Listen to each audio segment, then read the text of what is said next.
Hello,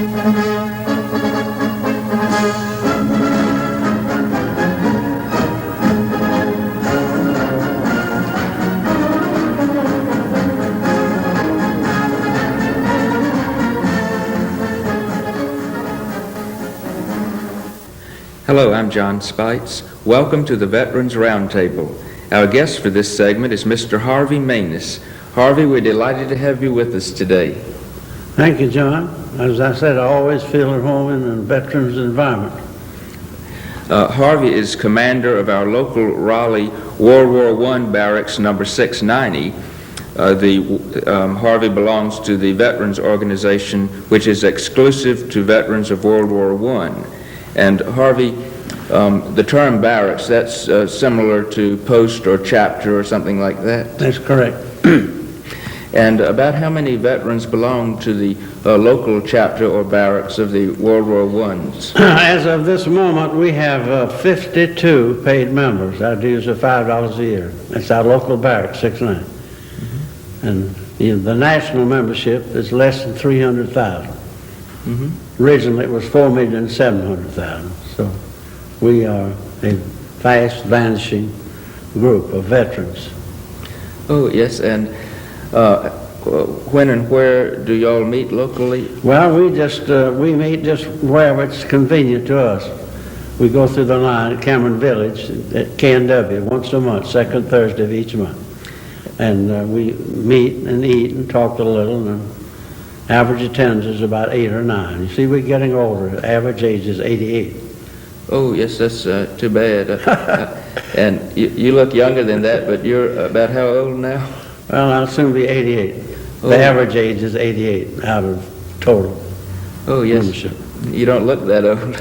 Well, I really don't feel that old, to tell you the truth. I'm very fortunate to come through World War I and be in the shape I am, comparing it with so many of our other buddies. We call each other buddies. That's our favorite way of expressing buddies. Mm-hmm. And I'm very fortunate. As commander, I have a little brood that I have to treat just like little babies, literally.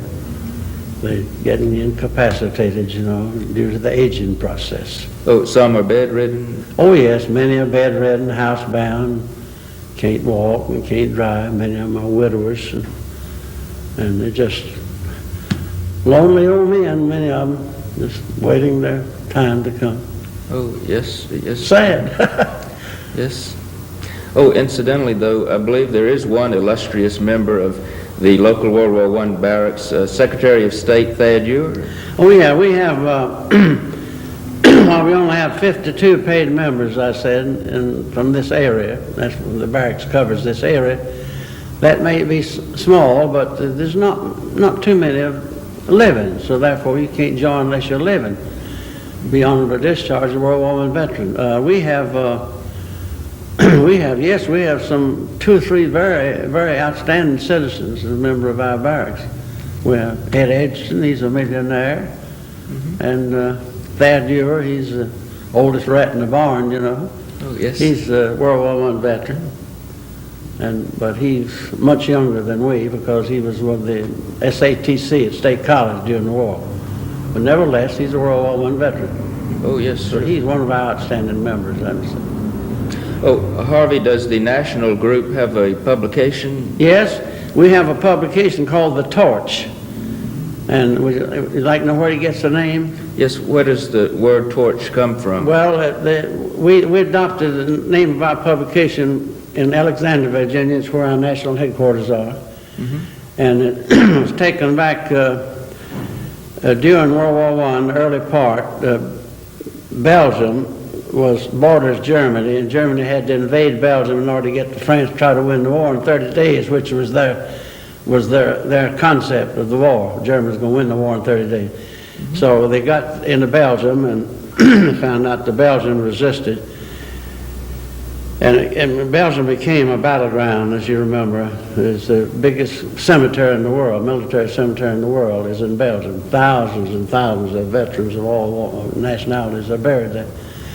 And Lieutenant Colonel John C. McCrae, a Canadian colonel, was inspired by that Flanders Field, you know, the area of France, of Belgium, Flanders Field.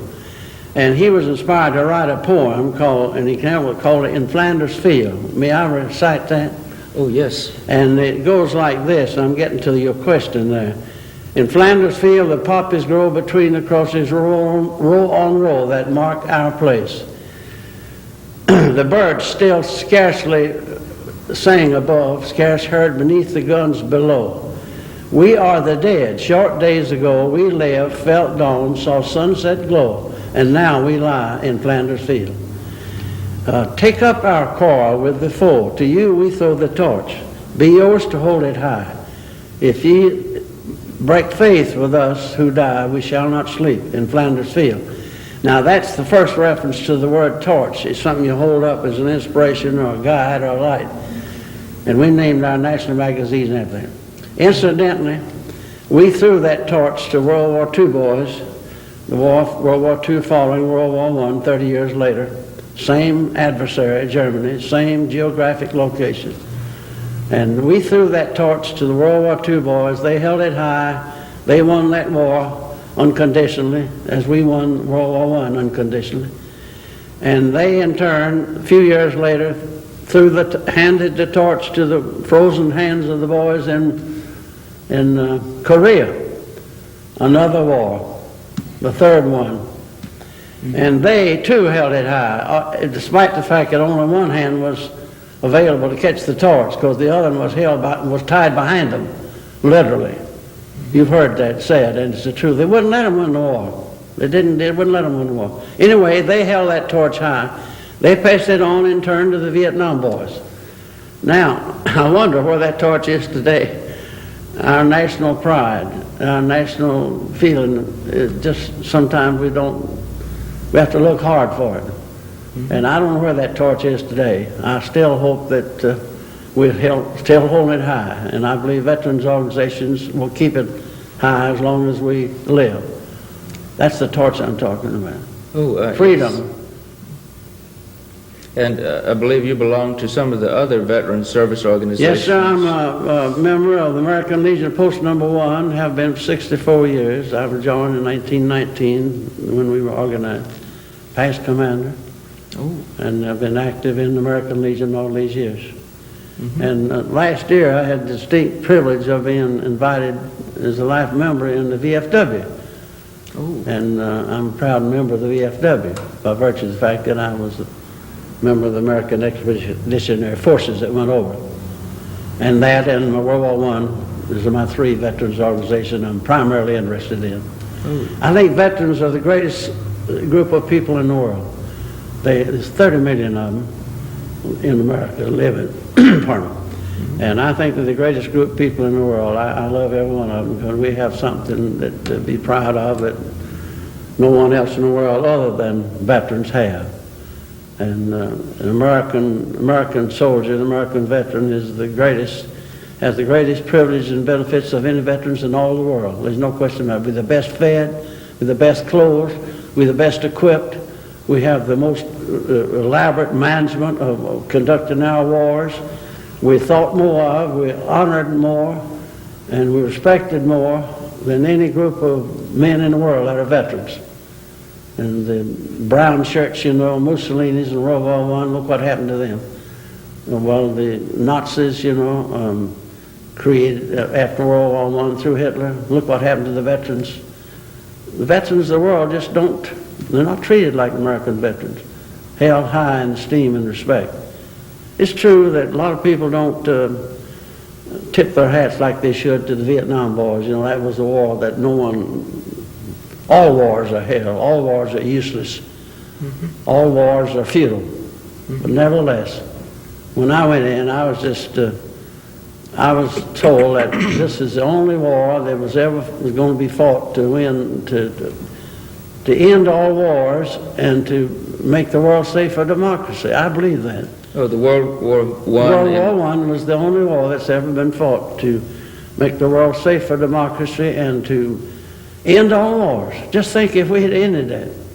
Yes, the soldiers there were young and idealistic. Right, and we didn't have drugs in those days, we didn't have, we had one guy that burned his draft card. His name was Grover Cleveland Bergdorf from Philadelphia.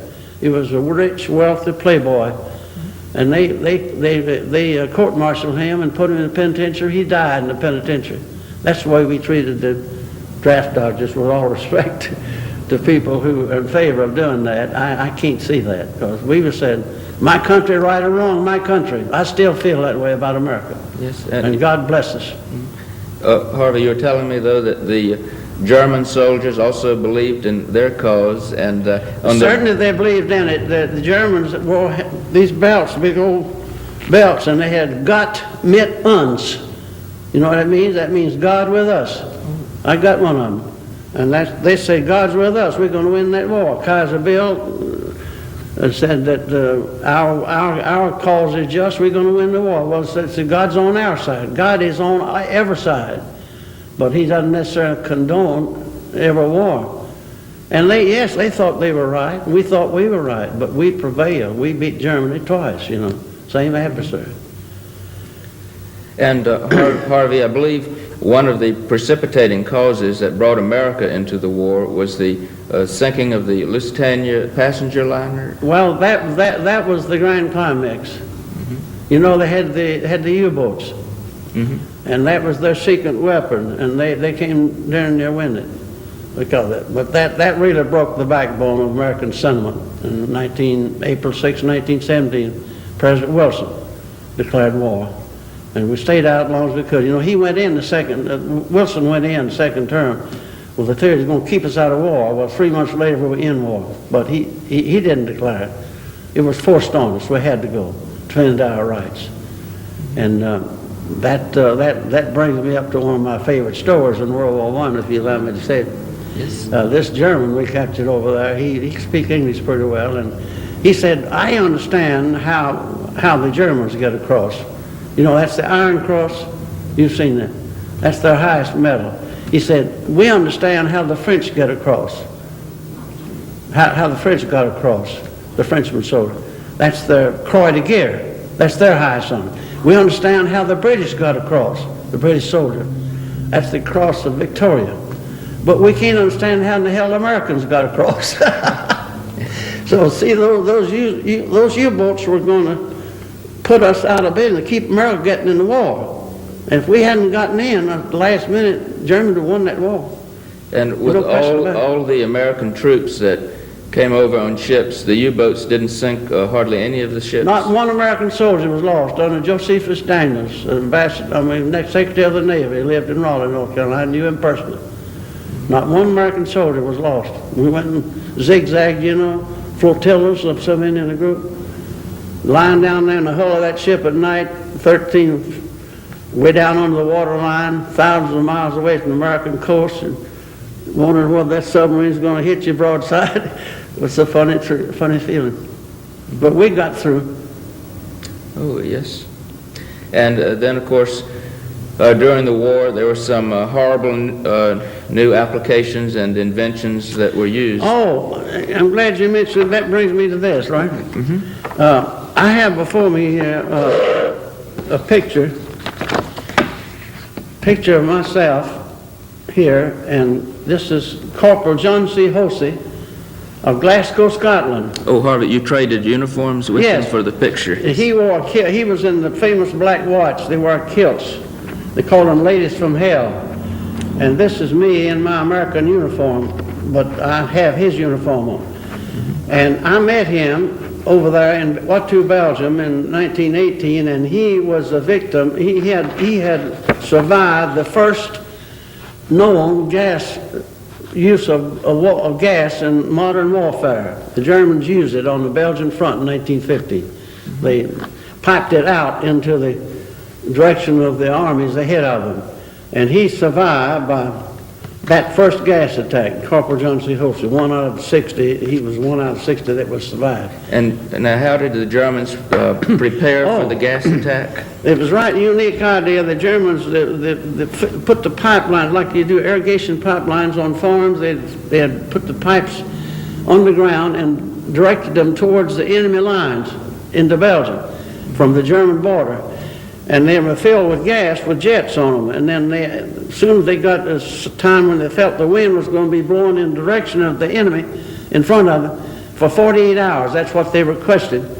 Oh, they checked with their meteorologists? They put the word out that when the winds are going to prevail in this direction, away from them, towards the enemy's front line, for at least 44 hours, let us know. Then we'll release the gas. That was the first known use of gas in modern warfare. And they released it, and as fate always steps in, a few hours later, a day or two later, the wind shifted right opposite direction, right back towards the German line, and killed thousands of their own soldiers. And the only way John Hussey said that he survived was he put sand in his sock. He took off his wool sock and put sand in it. And then if he had water in his canteen, that's where you carry your water, aluminum canteen. If he didn't have water, they would urinate on their socks and with this sand, hold it to their nose as a filter. Mm-hmm. And that's the first gas attack. The first gas mask. And that's the way they saved a lot of their lives. And he's alive. He survived on account of that, what he did. And self-defense. Do you know about how many out of his brigade did survive? 60 odd in his brigade, and he was, I think, 3 or 4 out of the brigade. He told me that story personally. It's recorded here on the back of this folder. And I've never seen it documented under oath, but that is a true story, and if I live long enough, I hope to run that story down, is authenticate that story. That was the first use of gas by the German army, and if they had known the power they had in that weapon, they could have won the war, hands down, but they didn't know the power of it. That's often the case. That's just a little story on the side. Oh, yes. Now I told you one about my Navy story. I'll tell you one of my GI story, the infantry, if you don't mind. I hope this isn't too brash on the air. If it is, just delete me. This very famous French lady in France befriended our American Expeditionary Forces and treated us nice, and she loved America, and she's just a wonderful woman. So after the war, our generous America wanted to pay their respects to her for her kindness and considerations and to our American forces.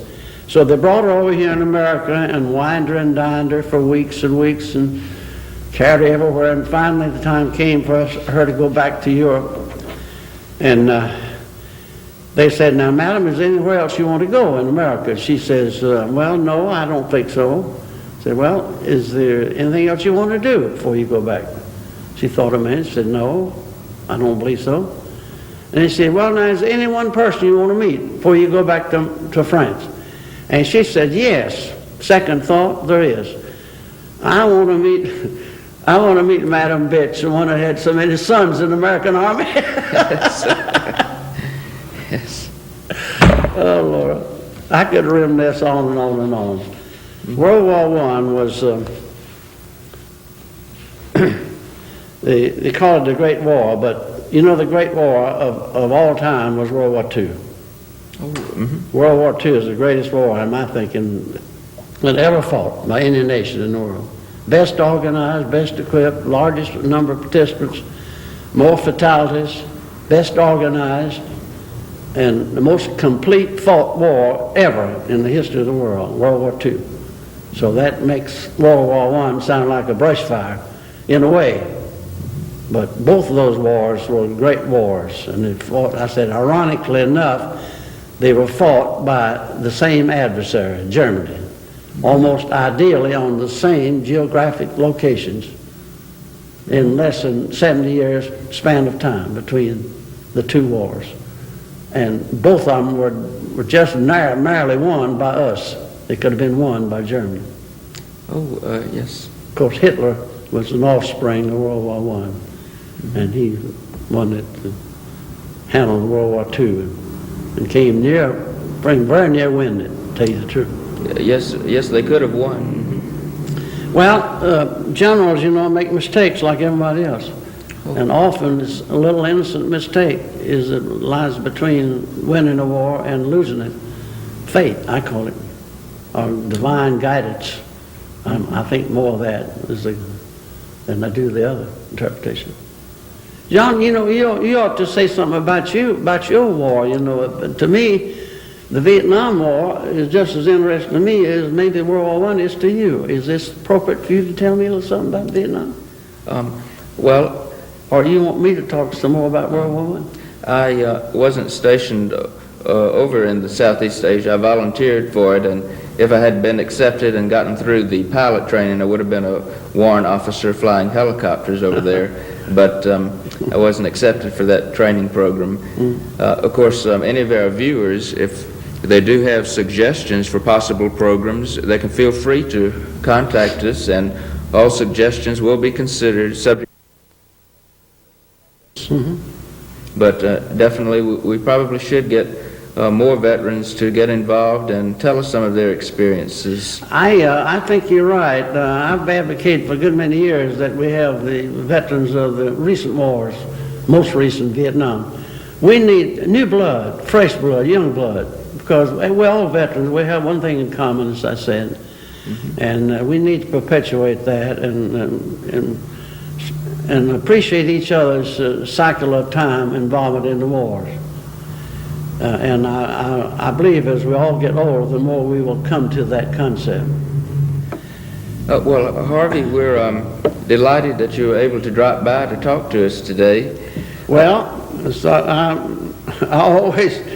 always find some way or another to talk. I don't always say a whole lot, but I do like to talk, and I like to meet people, and I like to get other ideas. And that's one way we have of being more compatible as a nation, and as a people, and friends. But I would like to just throw in a little plug here, if I may, at the end. As I said, World War I veterans are a fast vanishing species. We won't be long before we'll be out of business when we're all gone, because we don't perpetuate our organization after World War I. I would like to extend personally as commander of World War I Barrack 690. I would like to tell the people out here, vicinity of Raleigh and Wake County, any person who is a veteran of World War I, please contact me and join our outfit. We need the moral support. We're still hoping someday the grateful government's going to give us a pension. And we're still fighting for that in a way, and we need to keep up our strength. Yes, y'all didn't. One pension. Y'all did not get in on certain benefits. We got $60 and a train fare home. That's what we got, and we were too old when we got the GI Bill of Rights and all the other benefits of veterans, which American Legion fought for. We were too old to participate in that, so we really kind of a special group. We're not asking for something we don't want, don't need. We think we're entitled to it. The average age, educational level of World War I veterans is 6th grade. Now that, despite the fact that we had a lot of prominent educated people, but we're just one gallus American red-blooded boys who didn't know any difference than to be honest and fight like hell and help their country out. And that's what we made up of, boys in North Carolina, National Guard, most of them. Had their feet on the ground, good red-blooded American boys. I'm proud to have been one of them, and I'm so happy and proud to be at this stage in life. Came through all of that, still in good health, and I'm so grateful and thankful. Well, if there are any World War I veterans or other viewers who want to contact Harvey, his number is 787-4076. Our guest for this segment of our Veterans Roundtable has been Mr. Harvey Maness, the commander of the local World War I barracks.